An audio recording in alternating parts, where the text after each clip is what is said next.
semuanya, perkenalkan nama saya Desti Putri Anggraini, NPM 2484 2050 07. Saat ini saya sedang menempuh pendidikan S1 di jurusan Pendidikan Biologi, Fakultas Keguruan dan Ilmu Pendidikan, Universitas Muhammadiyah Bengkulu.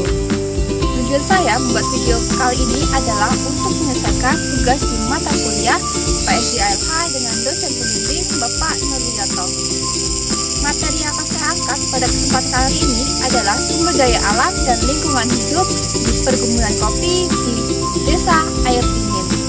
Inilah perkenalan singkat dari saya. Silahkan menyimak video berikut.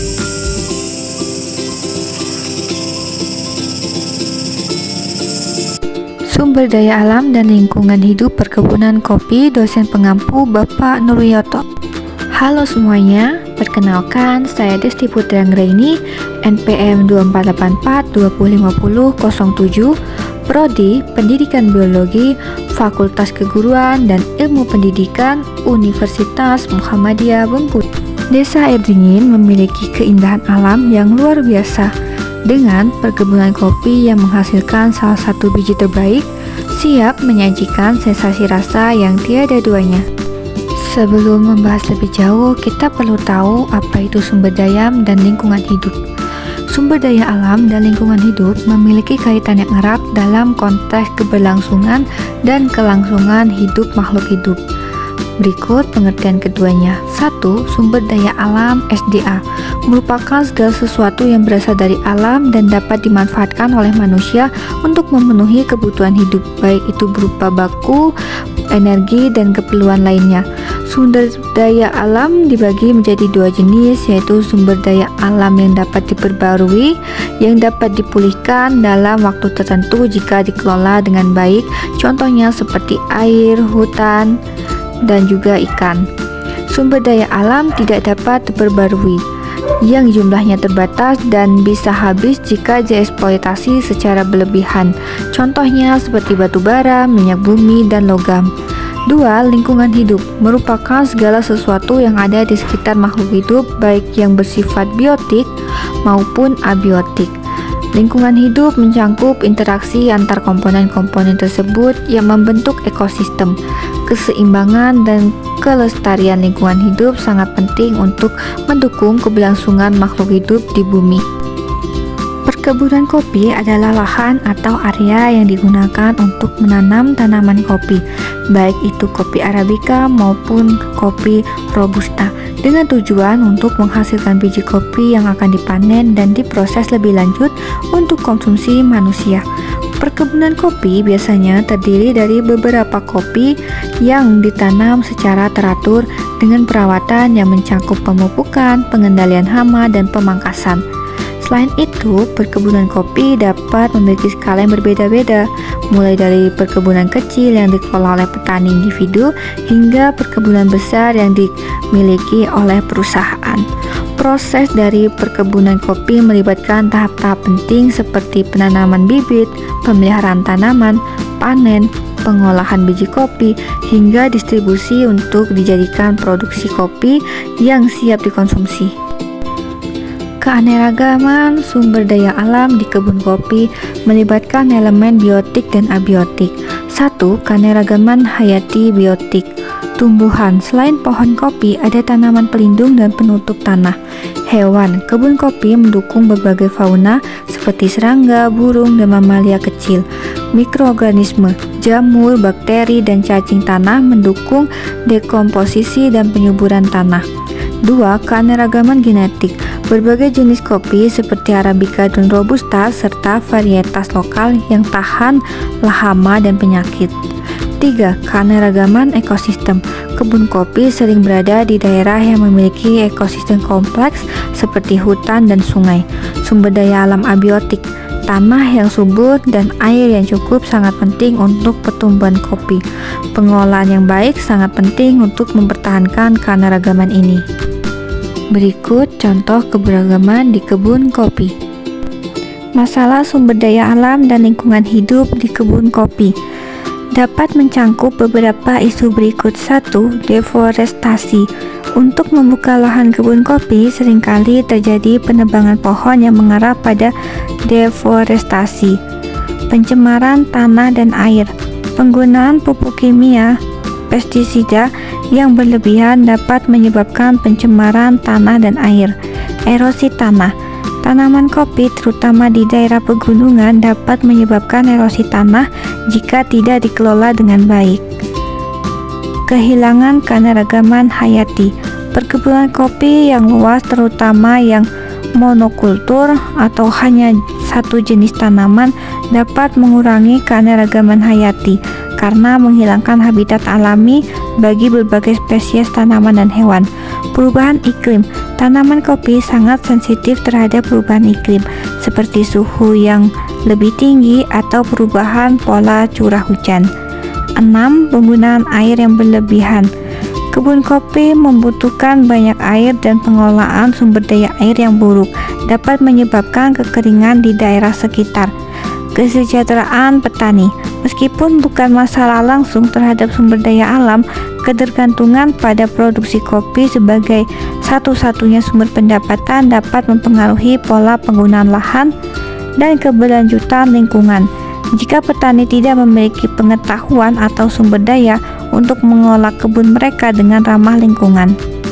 Penting bagi petani dan pemangku kebijakan untuk mengadopsi praktik pertanian berkelanjutan, seperti pertanian yang mengintegrasikan pohon dan tanaman kopi, penggunaan pupuk organik, dan pengolahan air yang efisien untuk mengatasi masalah-masalah ini. Jika ada masalah, tentu ada solusinya. Beberapa solusi untuk mengatasi masalah sumber daya alam dan lingkungan hidup di kebun kopi. 1. Agroforestry.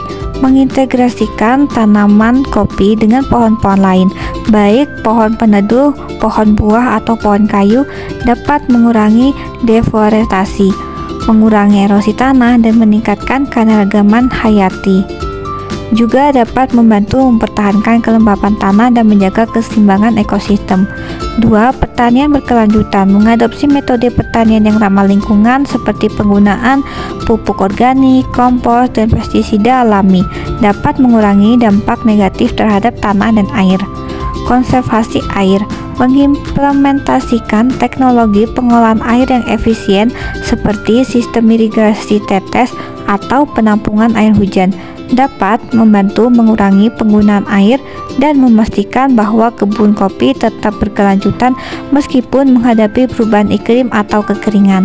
Reboisasi dan restorasi lahan. Menanam kembali pohon-pohon yang hilang akibat deforestasi di sekitar kebun kopi dan mengembalikan fungsi ekologis lahan yang rusak dapat membantu memperbaiki kualitas tanah, mengurangi erosi, dan memulihkan habitat alami bagi fauna lokal. 5. Pengelolaan sumber daya alam secara terpadu. Menerapkan pendekatan manajemen berbasis ekosistem yang melibatkan petani, masyarakat lokal, dan pemerintah untuk melindungi sumber daya alam dan memastikan keberlangsungan produksi kopi. 6. Pendidikan dan pelatihan untuk petani.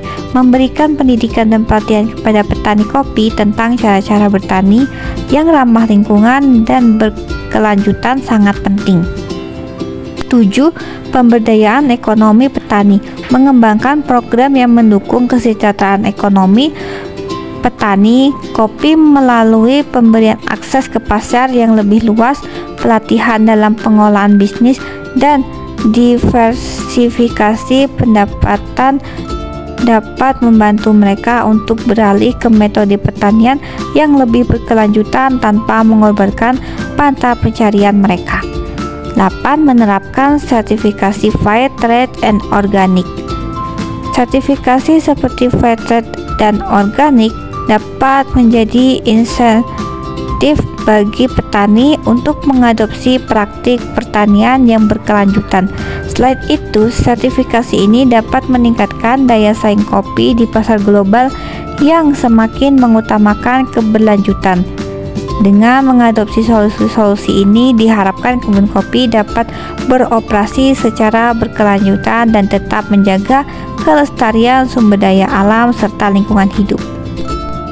Adapun juga melibatkan masyarakat dalam solusi pengolahan sumber daya alam dan lingkungan hidup di kebun kopi sangat penting untuk keberlanjutan. Berikut ada beberapa cara melibatkan masyarakat. 1. Pendidikan dan penyuluhan, memberikan pelatihan kepada petani kopi tentang pertanian keberlanjutan dan dampak negatif praktik yang tidak ramah lingkungan. 2. Pembentukan kelompok petani, mendorong pembentukan kelompok atau koperasi untuk berbagi pengetahuan dan sumber daya. 3. Penguatan kepemimpinan lokal, memberdayakan pemimpin lokal untuk memimpin inisiatif pelestarian lingkungan. 4. Partisipasi dalam pengambilan keputusan, melibatkan masyarakat dalam proses pengambilan keputusan terkait kebun kopi dan sumber daya alam. Insentif ekonomi dan dukungan keuangan, memberikan insentif finansial untuk mendukung transisi ke pertanian berkelanjutan. 6. Kolaborasi dengan LSM, bekerja sama dengan LSM untuk pelatihan dan dukungan teknis kepada masyarakat. 7. Program penghargaan atau sertifikasi, memberikan penghargaan atau sertifikasi bagi petani yang menerapkan praktik keberlanjutan. 8. Pemberdayaan wanita dan generasi muda, mengikutsertakan wanita dan generasi muda dalam pengolahan kebun kopi dan pelestarian lingkungan. 9. Program monitor dan evaluasi bersama, melibatkan masyarakat dalam memantau dampak dari solusi yang diterapkan. Dengan cara ini, masyarakat dapat menjadi agen perubahan yang mendukung keberlanjutan pengolahan kebun kopi dan pelestarian lingkungan. Kesimpulan yang dapat diambil adalah perkebunan kopi bergantung pada sumber daya alam seperti tanah subur, air, dan iklim yang tepat. Namun, jika tidak dikelola dengan baik, dapat merusak lingkungan melalui deforestasi, erosi, dan pencemaran.